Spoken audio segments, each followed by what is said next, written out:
यशोदा माँ पिछले जन्म में धरा थी। इनके यहाँ संत आए, घर में भोजन का दाना नहीं, क्योंकि ये संतों की सेवा करती थी। तो जंगल से लकड़ियां काटकर जो बेचकर पैसा मिलता उससे साधु संतों की सेवा करती। एक दिन घर में संत तब आए जब घर में अन्न का दाना नहीं था। अब संतों को भोजन कैसे कराएं? तो बगल में कोई सेठ जी का घर था, वहां चली गई, भैया हमें कुछ पैसे दे दो, हम संतों की सेवा करेंगे, फिर जंगल की लकड़ी बेचकर आपका एक एक पैसा चुकाएंगे, खाएंगे नहीं, आपका पैसा जरूर चुकेगा। वो आदमी नियत का खोटा था।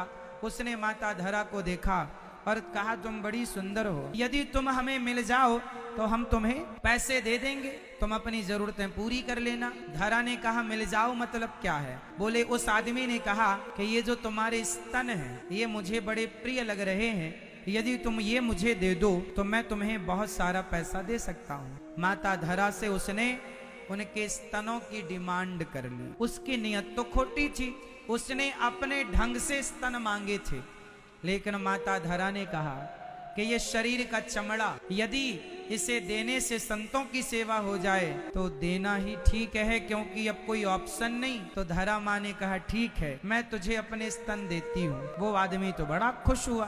पास में चाकू पड़ी थी, माता धरा ने चाकू उठाई और अपने स्तनों को काट दिया। अपने स्तनों को काट कर उस सेठ की तराजू में रख दी। तुझे मेरे स्तन चाहिए था, मांस का टुकड़ा चाहिए था, ये ले, ये मांस का टुकड़ा तू रख ले। मेरे द्वार पर संत खड़े हैं, भूखे ना चले जाएं, तुमने जो कहा वो पूरा करो। उसने पैसे दे दिए। माता धरा ने बाजार से सामान खरीदा और संतों के लिए भोजन उसी हालत में बनाई। कितना दर्द ना हो रहा होगा शरीर में, पर भोजन बनाया। इस दर्द से बड़ा दर्द ये था, मेरे द्वार से संत भूखे चले जाते तो ये मांस के टुकड़ा, ये घाव तो भर जाएगा, पर संत भूखे चले जाएं, ये गृहस्थों की शोभा नहीं है कि आपके द्वार से कोई भूखा चला जाए। अतिथि देवो भव, अतिथि भूखा ना जाए, हमारे द्वार से कोई भूखा ना जाए, इसका हमें पूरा। गृहस्थी का मतलब क्या है?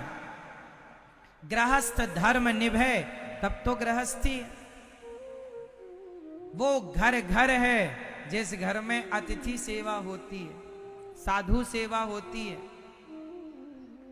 अब माता धरा ने संतों को प्रसाद बना करके दिया। संतों को थाली दी तो पूरे में खून ही खून था। पूरी साड़ी माता धरा की गीली थी रक्त से। अब माता धरा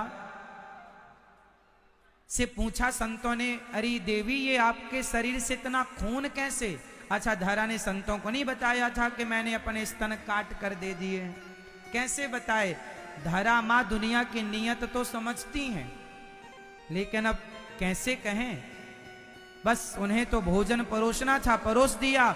संतों ने कहा, खून कैसा?